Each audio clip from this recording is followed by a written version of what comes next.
Welcome to the world of stories. This is HRB Verse, where every story is real, heartfelt, and unforgettable. Subscribe now and become part of a journey you'll never forget. My family removed me from our group chat when I declined to finance my sister's latest request. Then they attempted to fraudulently take $80,000 in my name. So, I taught them a lesson they won't forget. We think it's best if you take a break for now, the message stated. It came through our family group chat, of all places. My parents, aunt, and uncle were all part of it, though my uncle rarely chimed in. This time, his silence spoke volumes. The words hit hard. I was warming up leftover pasta, mentally preparing to finish a work report before bed. When I saw it, "We've talked it over, and we believe it's best if you step back from the family for a while. Vanessa needs space." We all do. My aunt added a thumbs-up emoji below it. Just like that. No phone call, no discussion. Just a single emoji. I stared at my phone for a full minute before responding. Understood. I'll respect that and withdraw from the family fund as well. I didn't wait for a reply. That evening, I logged into the joint account I'd been managing quietly for 5 years. The one that covered mom's medications, helped dad refinance the house, and kept Vanessa's car running when her payments were late. I stopped my automatic deposits and shut the account down entirely. By morning, my phone was buzzing nonstop, 89 missed calls. The last voicemail was from Dad, his voice shaky, angry, and panicked. "What happened?" "The bank flagged everything." "Are you okay? Why would you do this?" I sent a single reply. "I'm respecting your decision." That was before they realized how much I'd been holding together behind the scenes. To understand why their message felt like a betrayal, you'd need to know the history.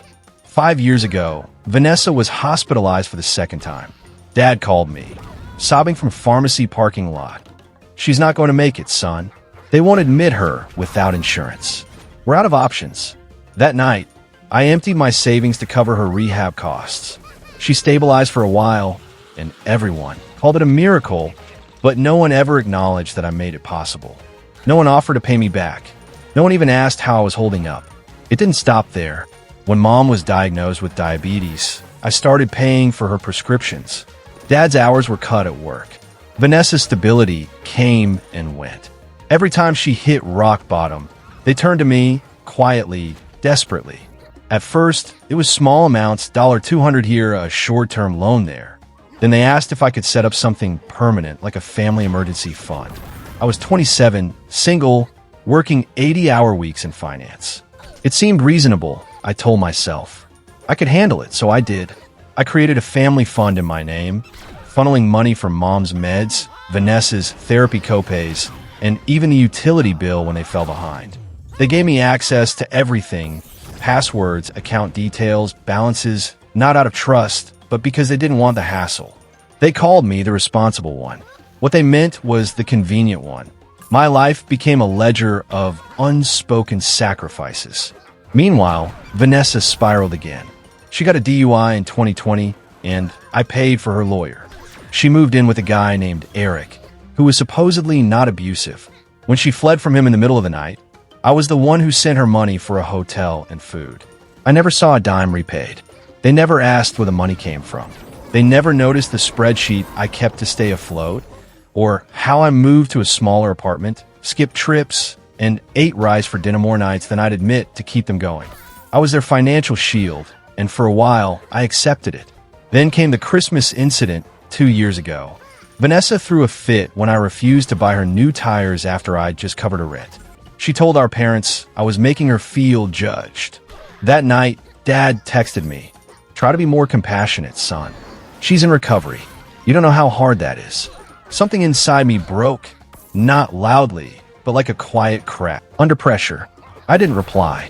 Instead, I started documenting everything. Every dollar I sent, every bill I paid, every excuse they made. I saved receipts, emailed myself bank statements, and took screenshots. Not to use against them yet, but to remind myself it was real. That I wasn't imagining the drain, the pattern, or the constant taking without giving. Then last month, it all came to a head. Vanessa messaged the family chat. "Hey, I know money's tight, but can the fund cover a wellness retreat in Colorado? It's for my mental health. A wellness retreat. $3,500. I stayed silent. waiting to see what they'd say. Dad, the same man I'd bailed out of debt twice last year, replied, "Sounds like something you need. Let's figure it out." Mom sent a heart emoji. That's when it hit me. They weren't just taking advantage of me. They expected me to be their puppet. They assumed the fund was theirs, and I was just the silent benefactor. Years had passed, and entitlement had replaced gratitude. But the real bombshell came 2 nights before their step-away message. We were on a family video call, a monthly check-in that usually turned into Vanessa's therapy session, with me as the invisible ATM in the background. I tried to share some news. I've been promoted to director at my firm, with a big raise and more responsibility. Dad cut me off mid-sentence. "Sorry, can we focus on Vanessa's housing? She's not feeling safe where she's at." They wanted to move her to a nicer area. On my dime, of course. I didn't agree or argue that. I just said calmly, "Maybe it's time someone else takes over." The silence was icy, indignant. 2 days later came the message. "We think it's best if you step away for now." Aunt Evelyn's thumbs up felt like a slap. They thought they were cutting me off, not realizing they were severing the lifeline holding their finances together. I'd been the quiet river, keeping their lives afloat. When I stopped flowing, their world fell apart. The fallout started within 36 hours. First, the overdraft alerts came. Then Mom's pharmacist called me. Then Vanessa, the one who wanted space, left a voicemail that started soft and ended in a shriek. "Why would you do this? You knew I needed that money." By Sunday, the texts were relentless. Dad sent a string of voicemails, unraveling in real time. They kicked us out of the family chat like I was nothing. The mortgage payment bounced. "I thought you handled the insurance. The car's uninsured now. What did you do to the utilities?" "The bank froze our checking, said there were red flags. You need to fix this." Fix it, as if I'd broken something. As if I hadn't already stepped back, as they asked. The real problem wasn't that I stopped helping. They didn't realize how much I'd been carrying. Then came a family Zoom call. My cousin Emily organized it, claiming it was just a talk. But when I joined, their faces were lined up like a tribunal. Mom's lips were tight, bloodless. Dad was pacing. Vanessa had tears streaming down her face, perfectly staged. Aunt Evelyn sat smugly in her scarf and earrings, like she was presiding over a trial. "Why did you do this to us?" Vanessa asked, voice trembling. "You just abandoned us after everything I've been through." I replied, "You mean after I paid your rent, funded your rehab, and got ridiculed for saying no to your wellness retreat?" "That's not fair," she said. "Fair?" I shot back. "You want fair? 4 or 5 years, I've been cleaning up your financial messes, covering your overdrafts, bailing you out while you posted quotes about self-love and growth. The second I pause, you banish me from the family chat like I'm disposable." Mom finally spoke. It wasn't banishment. "We were giving you space, too." "No," I cut in. "You were siding with Vanessa, as always. You just found a polite way to erase me." So I left. Dad crossed his arms. "You didn't have to shut down the fund." "I didn't shut it down," I said. "I closed it. It was in my name, funded by my money, managed by me. The family fund wasn't a trust. It was a chain." His face turned red. "We trusted you." "No," I said. "You used me." Then I opened a folder and shared my screen. A spreadsheet appeared. Rows of transactions, dates, amounts. Every cent tracked. Rent, medical bills, utilities, repairs, Vanessa's retreat I almost paid for, and Evelyn's emergency dental work. Even the cab fare for Mom's 2 a.m. hospital trip during a panic attack. "Wow," Emily whispered. "Who keeps all this?" "Someone who knew you'd try to make me think I imagined it," I said, eyes on the screen. Then I clicked the final tab. A total of $87,421.13. Silence. Dad stepped back from the camera, stunned. "You've been keeping score," Mom said, horrified. "No," I replied. "I've been surviving you." Vanessa lunged at the screen like a child in a tantrum. "You're just bitter. You've always been bitter because no one claps for you being the good son. You want a medal for acting like an adult." "No," I said quietly. "I just want boundaries. And I'm done being your safety net." "That's rich," Evelyn muttered. "You think money's all that matters?" "No," I said, "but it's all you ever came to me for." Then I delivered the final blow. I've already contacted the bank. All joint authorizations are removed. My name's off your accounts. The credit card are closed. The shared utility payments are canceled. You'll need to re-enroll for insurance. You want me gone? This is what that looks like. Mom gasped. Dad's face went pale. Vanessa looked like she'd been struck. Emily leaned back, stunned. But I wasn't done. I also spoke to a lawyer. I added, "You'll get papers soon. I'm dissolving any legal ties to the informal family trust, just in case someone tries to use my credit or open accounts in my name again." "You're overreacting," Vanessa shouted. "You're cutting us off." "I'm protecting myself," I said. "I'm not your backup plan, your fallback, or your free pass anymore." Dad looked broken, but said nothing. Mom was sobbing quietly. Vanessa stormed off-screen, slamming something. Evelyn reached forward and ended the call without a word. I sat back, heart pounding, hands shaking. But for the first time in years, I wasn't afraid of what came next, because I had nothing left to lose except the burden I'd carried too long. The silence after the call was eerie. For the first time in years, my phone didn't buzz with, "Hey, can you cover this?" or just this one time. "Nogitripin boithemes. Notirfelemojis." Vanessa didn't post cryptic quotes about family betrayal. Nothing. It felt like I'd vanished. At first, I thought they might finally get it, that they'd learn to stand on their own. But I should have known better. 10 days later, an email arrived from an unfamiliar address. One line, "You've destroyed everything." Attached were screenshots of bills, an eviction notice for Vanessa, a final warning from the power company, a declined credit card application with my name listed as a former co-signer. They were falling apart, fast and messy. People who rely on you don't fall gracefully. They crash and blame you for it. That same week, Mom showed up at my office. I was in a meeting when my assistant rushed in, eyes wide. "There's a woman here, says she's your mom, won't leave." I found her in the lobby, pale and trembling, clutching a stack of papers. "I didn't know where else to go," she said, voice hoarse. "Your dad's sleeping on the couch." Vanessa hasn't left her room in days. The landlord's changing the locks next week. I stayed silent. She played her last card. "I raised you," she snapped, suddenly angry. "I gave you life, and this is how you repay us." I laughed, not cruelly, but hollow, like air escaping a broken valve. "You gave me life," I said. "Then you spent 30 years convincing me I owed you for it." She flinched. I stepped closer. "I didn't ask to be your crutch at 22. I didn't beg to carry your debt, to save Vanessa over and over, while you enabled her. I didn't volunteer to sacrifice my health, my relationships, my life, so you could avoid facing reality." She said nothing. "You want help?" I continued. "Call a social worker. Call a credit counselor. Call the system you said we were too proud to use. I'm not your savior anymore." I walked back to my office, not checking if she followed. But it wasn't over. A week later, a thick envelope arrived from the bank. Not an email, a physical letter. Inside was a flagged inquiry report. Someone had tried to open a business loan in my name, using my social security number and the family funds tax ID.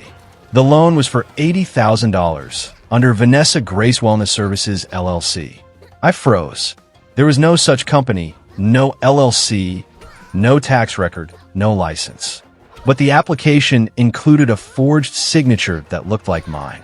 I called the bank. The fraud department reviewed it. "Sir, it appears someone close to you tried to act as your financial partner. If you hadn't closed the account, this might have gone through undetected." The co-signers? Mom and Dad. They hadn't just used me. They tried to pin their debt on me. The space Vanessa wanted, the polite exile, it wasn't random. It was a plan. Remove me from the fund, keep my name attached, take the money, disappear, and let the bank chase me if it fell apart. They didn't just want my help. They wanted to frame me without asking. When that failed, they painted me as the villain in their story of failed theft. I spent the weekend filing reports with the bank, police, and IRS. I submitted affidavits, handed over texts where Vanessa mentioned starting a nonprofit in my name. Each step felt like therapy. That night, Vanessa called from a new number, crying, "I get it now." She rambled about her struggles, but didn't mention the loan. I didn't mention the forgery. I asked one question: "Did you know about the business application?" Silence.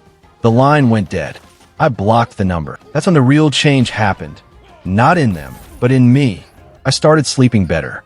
I stopped checking my bank app every night, paranoid someone was draining it. I went to dinner with friends and didn't flinch at the bill. Then Uncle Henry called, the family outcast, labeled unstable after cutting ties years ago. He found me on LinkedIn. Saw what you did, he said. Heard about the fund. Heard about the loan, too. I didn't ask how he knew. Henry always knew more than he let on. You're not the first they bled dry, he said. Just the first to turn off the tap. It clicked. This wasn't just about me. It was a pattern, a cycle of people raised to serve, stay silent, and play the savior while others drowned in denial. They called me the villain because I stopped being their hero. Heroes, let me tell you, often die broke and exhausted while everyone claps at their funeral. Not me. I moved cities 2 months later. New job, better team, higher pay, no forwarding address. One day, in my new half-furnished apartment, I got a Facebook message from Eric. Yes, Vanessa's abusive ex. It read, "Thank you for helping her, even when she didn't deserve it." I wasn't the only thing she needed saving from. It stopped me cold. Not because I wanted validation, but because it was the first time anyone in that circle admitted the truth. I've been saving them from themselves until I stopped.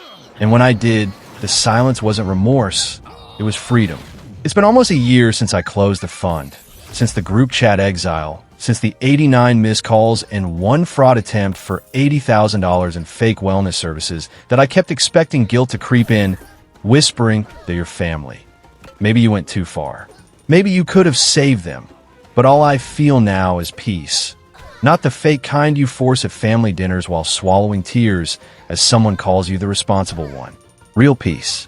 The kind where your phone doesn't ring with dread, where your money is yours, where your boundaries stand, and you don't apologize for being free. They try to reach out, of course. Mom sent a Christmas Eve email with a photo of her and Dad in the living room, smiling stiffly, the tree looking sparse. Vanessa emailed on her birthday, a long essay about reclaiming her power, ending with a casual request for first and last month's rent. I didn't reply to either. I still check my credit score monthly, old habits. No surprise accounts, no mystery charges. The fraud alerts I set up never triggered because I now guard my life the way I once guarded theirs. Then others started reaching out. Cousins I hadn't seen in years, coworkers I barely knew, even a Reddit stranger who saw my comment on a finance post and messaged, "Your story sounds like mine." There are so many of us, the reliable ones, the strong ones, the ones who pay the bills, clean the messes, hide the chaos, and carry the weight while being called cold. When we finally ask for something in return, the family locks the door, until we learn to lock it ourselves. Let me be clear, walking away from my family was the hardest thing I've ever done. Harder than watching Vanessa relapse. Harder than removing Dad as my emergency contact. Harder than staying silent while they call me selfish, bitter, cruel. But it was also the most vital thing I've ever done. Staying would have meant killing myself slowly for their comfort. The final confirmation came weeks ago. I was walking home from a late meeting, down a street I'd passed countless times, when I saw Aunt Evelyn outside a cafe. Same scarf, same earrings, same smug posture. She waved like we were old pals. I almost kept walking, but stopped. She looked me over. "You look good," she said. "I am," I replied. A beat. Then, without malice, she asked, "Would you ever consider setting up something again for emergencies?" A laugh deep slow from my core. "I did," I said. "It's called my future." I walked away. I don't know if they'll ever understand what they lost or why I had to leave. Maybe they'll rewrite the story, call me greedy, unstable, ungrateful. Maybe Vanessa will turn a blog post about toxic siblings into a podcast. I don't care. The truth is simple. I'm not the villain in their story. I'm the one who escaped. Thank you for watching my story. If you enjoyed it, please subscribe and press the bell icon. Stay tuned for more real-life stories, get more experiences.